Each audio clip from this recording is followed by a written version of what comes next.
C'est l'heure de vous informer, mesdames et messieurs, le journal. Au sommaire, désormais, les militaires et policiers congolais vont bénéficier du régime spécial de sécurité sociale. Ils sont intégrés à la Caisse nationale de sécurité sociale de l'agent public de l'État SENSAP. La cérémonie a eu lieu au camp Kokolo. Et la pluie à Kinshasa continue à faire des dégâts. La route université au niveau du quartier Rugini, dont la commune de Lemba est devenue impraticable. La population de ces coins appelle les autorités à une solution urgente. C'est tout pour les sommaires.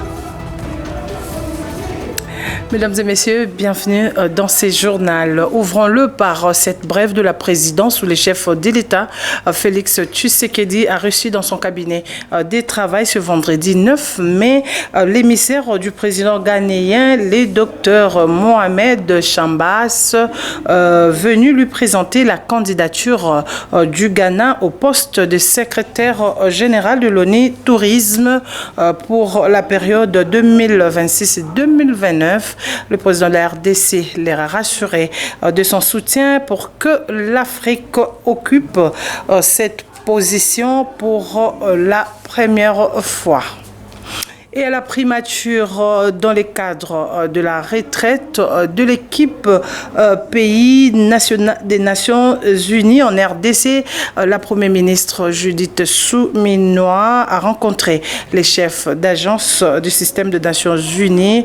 Leurs discussions ont tourné autour de défis actuels et les orientations pour renforcer la collaboration afin de répondre aux priorités nationales, notamment dans les contextes de l'occupation de la partie est de la République démocratique du Congo. Bénédicte Maquet nous en parle.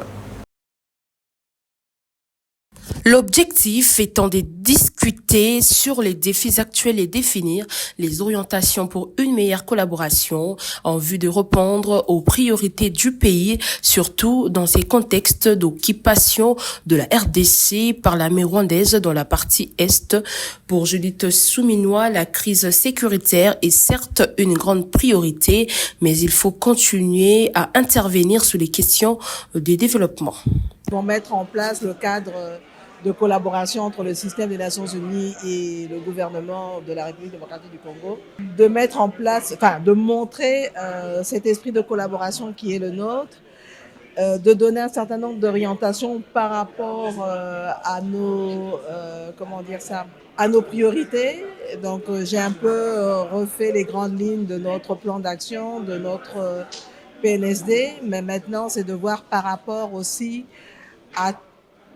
au contexte actuel qui est le nôtre. La première ministre Judith Suminwa invite les partenaires techniques et financiers à travailler ensemble avec le gouvernement en vue d'éviter du saupoudrage dans les interventions.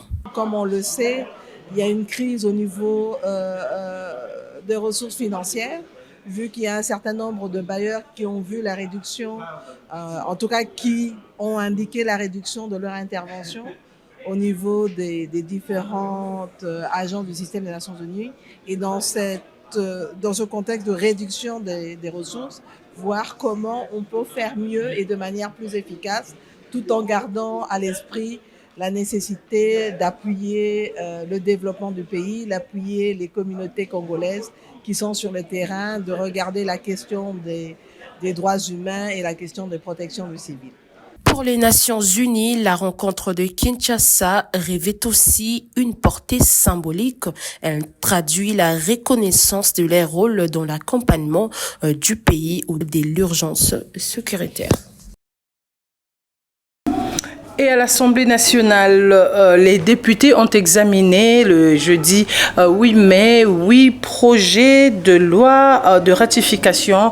Les textes adoptés sont débat à l'initiative du président de la Chambre basse du Parlement, Vital Kamerhe, en vue d'avoir plus de temps pour les initiatives de contrôle parlementaire dans plusieurs domaines de la vie nationale. Lydie Djamba nous en parle.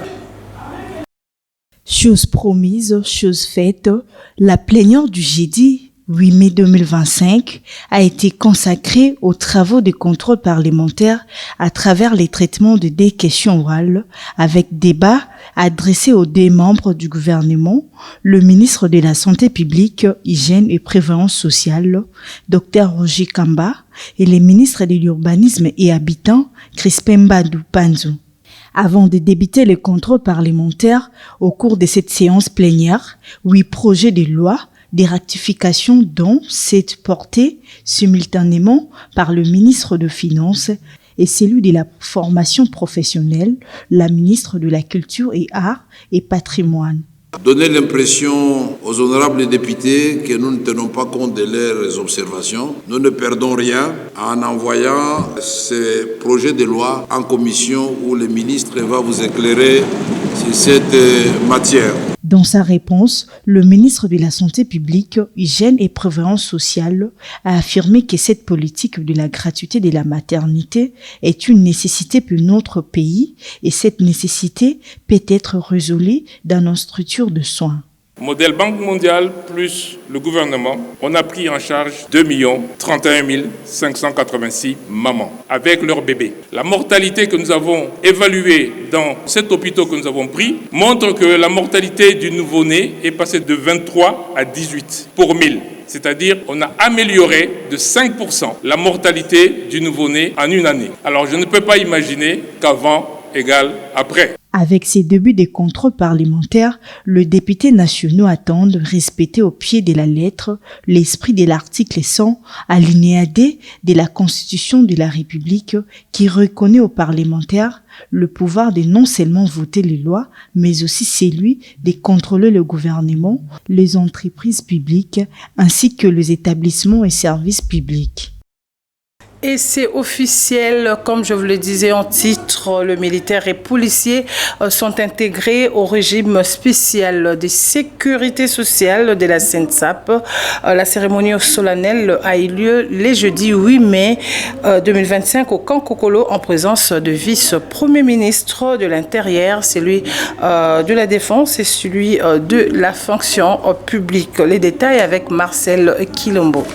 C'est depuis le mois de janvier dernier que le processus d'intégration de militaires et policiers au régime spécial de sécurité sociale de la SENSAP a été lancé. Ce processus s'est matérialisé le jeudi 8 mai 2025 avec la tenue de la cérémonie officielle qui a eu lieu en présence des vice-premiers ministres, ministre en charge de l'Intérieur, ministre en charge de la Défense nationale et le ministre de la fonction publique. Ce dernier a souligné l'importance de cette nouvelle politique de protection sociale. Ce jour restera gravé dans l'histoire institutionnelle de notre nation comme un moment important de transformation majeure dans la gouvernance sociale de l'État. Pour la première fois depuis l'indépendance, nos forces armées et notre police nationale sont désormais intégrées pleinement dans un régime de sécurité sociale géré par une caisse professionnelle. Pour sa part, le vice-premier ministre en charge de la Défense nationale, Guy Mwadianvita, a salué ce processus qu'il qualifie d'un acte de reconnaissance envers les policiers et les militaires. Ce régime de sécurité sociale dédié au personnel militaire et policier constitue un acte de reconnaissance nationale envers ces femmes et ces hommes qui, souvent au péril de leur vie, assurent notre sécurité collective. Ce lancement n'est pas une fin en soi, mais le début d'un chantier plus vaste. Le vice-premier ministre en charge de l'Intérieur, Jean-Claude Chabani Louko, voit en ces régimes une réparation d'une injustice sociale dont étaient victimes les forces de défense. Aujourd'hui, nous franchissons un pas décisif avec l'adhésion des policiers et des militaires à ce régime spécial de sécurité sociale. Il s'agit là d'une avancée majeure qui vient réparer une injustice sociale longtemps décriée, tout en affirmant la reconnaissance de la République envers ses dignes filles et fils en uniforme. Il ne s'agit pas seulement d'une formalité administrative, mais d'un acte hautement symbolique. Avec ces nouveaux régimes spéciaux, policiers et militaires retrouvent une certaine sérénité dans l'exercice de leur mission. En justice, le vice-ministre de la Justice et contentieux internationaux, maître Samuel Mbemba Kabouya, qui séjourne à Bangui, a pris part à la 83e session de la Commission africaine de droits de l'homme et des peuples, où il a présenté des avancées réalisées dans ces secteurs sous l'impulsion du président de la République, Félix Tshisekedi Tshilombo. Suivez Médard et Longuet pour les commentaires. Le vice-ministre de la Justice et contentieux international, maître Samuel Mbemba Kabouya, en visite de travail à Banjul, en Gambie, dans le cadre des dossiers du contentieux international, a pris part à la 83e session de la Commission africaine des droits de l'homme et des peuples. Dans son allocution, maître Samuel Mbemba Kabouya a saisi cette occasion pour signaler les avancées positives réalisées en République démocratique du Congo, son pays, en matière de droits garantis par la Charte africaine des droits de l'homme et des peuples, sous l'impulsion du président de la République, Félix Antoine Tshisekedi Tshilombo. En la même occasion, il a dénoncé les violations massives et répétées des droits de l'homme à l'est de la République démocratique du Congo par le Rwanda et ce supplétif AFC M23. Nous voulons dire que le droit de l'homme, restant un idéal à atteindre pour tous les États du monde, notre rôle n'est pas tout le temps de rejeter les constats ou encore de rejeter les recommandations qui sont faites. Pour clore son message, le numéro 2 de la justice en République démocratique du Congo, maître Samuel Mbemba Kabouya, a dénoncé l'attaque de la localité de Lunyanga-Senge. L'attaque de la localité de Lunyanga-Senge en date du 5 mai dernier, alors que la République démocratique du Congo et le Rwanda sont en plein processus de la signature de l'accord de paix. Les sinistrés internés dans les centres de santé des références et maternité Vijana et ceux de l'hôpital général de référence mère et enfants de Barumbu avaient reçu la visite de réconfort de la ministre des Affaires sociales, Nathalie Aziza Mounana, une façon de donner du réconfort à ces sinistrés qui avaient perdu tout lors des inondations. Agnès Kassaza. La ministre des Affaires sociales a marqué dès sa présence à cette occasion au Palais du Peuple de la Journée mondiale de la Croix-Rouge, célébrée le 8 mai en République démocratique du Congo. Je tenais à les remercier d'abord, à les féliciter, à les encourager pour leur engagement. Et je pense que c'est la journée pour moi la plus jolie de la semaine parce que je me suis sentie utile pour encourager la Croix-Rouge pour leur engagement, surtout leur disponibilité parce qu'il y a des chefs d'entreprise, ils ont leur occupation, malgré tout ça, ils laissent tout de côté pour être là. Aujourd'hui, honorer les hommes dans l'humanité, c'est pas donné. Et je leur dis encore merci pour tout ce qu'ils font pour l'humanité. Et dans ses attributions des actions humanitaires et solidarité nationale, la ministre des Affaires sociales, Nathalie Aziza Mounana, a visité ce jeudi le sinistré depuis des 4 et 5 avril, hospitalisé au centre de santé de référence et maternité Vijana et de l'hôpital général de référence mère et enfants de Barumbu. Et suite aux visites effectuées par la ministre des Affaires sociales après ces pluies diluviennes, l'objectif était d'évaluer la prise en charge de ces sinistrés hospitalisés et cerner leurs besoins. Tenant parole à l'acte, Nathalie Aziza Mounana a fait la ronde de ces hôpitaux en distribuant des vivres et de biens non alimentaires, notamment des layettes pour le nouveau-né et vêtements pour les femmes ayant tout perdu lors de ces inondations. Les deux centres hospitaliers ont à leur tour bénéficié des cartons de poissons salés, des sacs de sémoule, des sacs de lait, des bassines et d'autres articles essentiels. Une occasion pour le médecin et directeur de l'hôpital Mère et Enfants de Barumbu d'exprimer sa reconnaissance à l'endroit de la ministre pour son engagement. Et jadis, nous entendions le ministère des Affaires sociales, Action humanitaire, mais au moins pour la première fois, j'insiste, pour la première fois que nous voyons ces gestes se concrétiser. Avant, c'était la théorie et aujourd'hui, c'est la pratique. J'insiste, c'est pour la première fois. Je suis ici depuis 2008, je suis à l'hôpital et c'est pour la première fois que je vois cet acte être posé par le ministère des Affaires sociales et Action humanitaire et Solidarité nationale.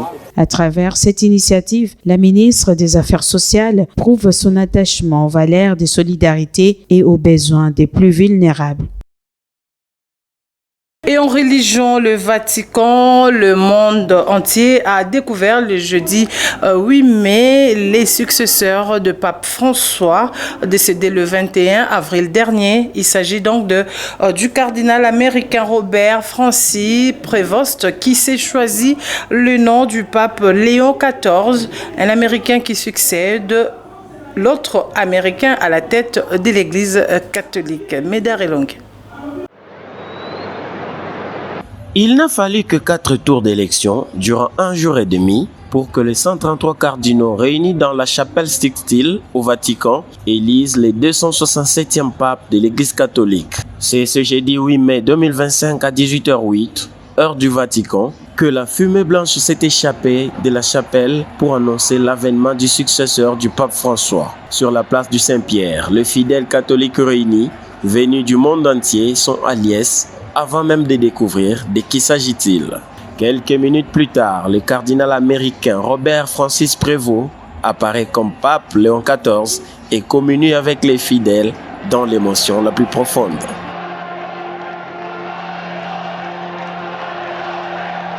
Le désormais pape Léon XIV, né le 14 septembre 1955 à Chicago aux États-Unis, est un ancien missionnaire, un excellent pasteur, beaucoup apprécié pour sa personnalité timide, humble et réservée. Le cardinal Robert Francis Prévost est donc titulaire d'une licence en mathématiques de l'université Villanova en 1977, d'une maîtrise en théologie de l'Union théologique catholique de Chicago, ainsi que d'une licence et d'un doctorat en droit canonique du Collège pontifical Saint Thomas d'Aquin à Rome.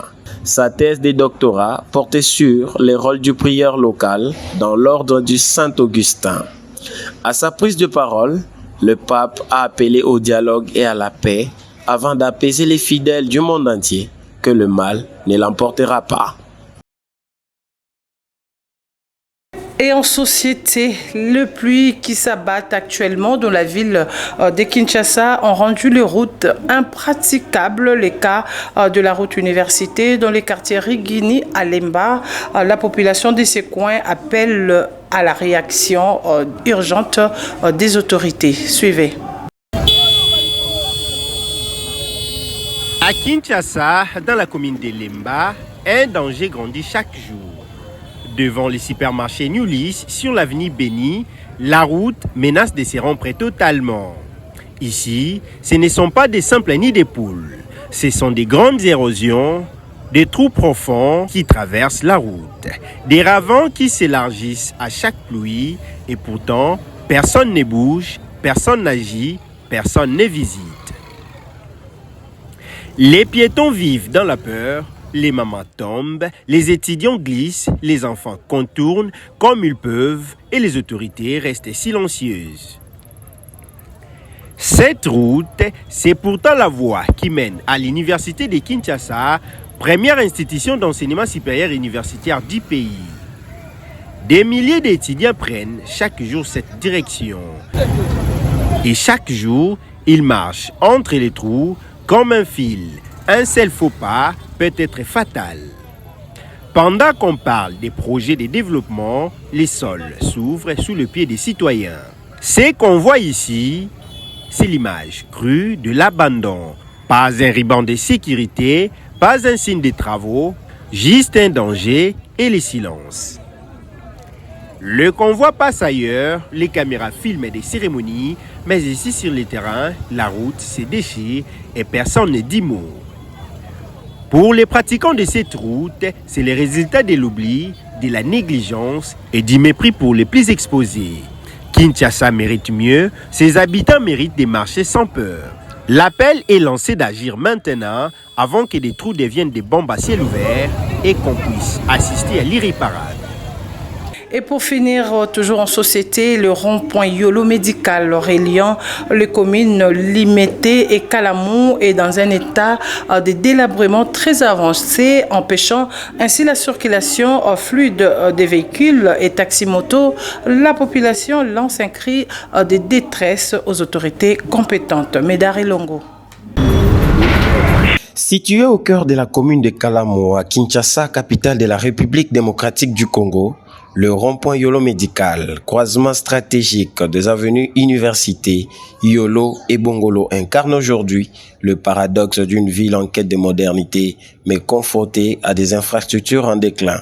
En état de délabrement très avancé, ce rond-point qui d'autrefois était le symbole de vitalité urbaine, ce carrefour est désormais le symbole du désespoir, de peine, qui laisse à s'interroger sur la gestion de la ville-province de Kinshasa. À ce jour, rouler en moto ou avec son véhicule devient pratiquement impossible car flaques d'eau, insalubrité et routes détruites sont à la base, causant même des embouteillages terribles et difficultés de transport pour les piétons.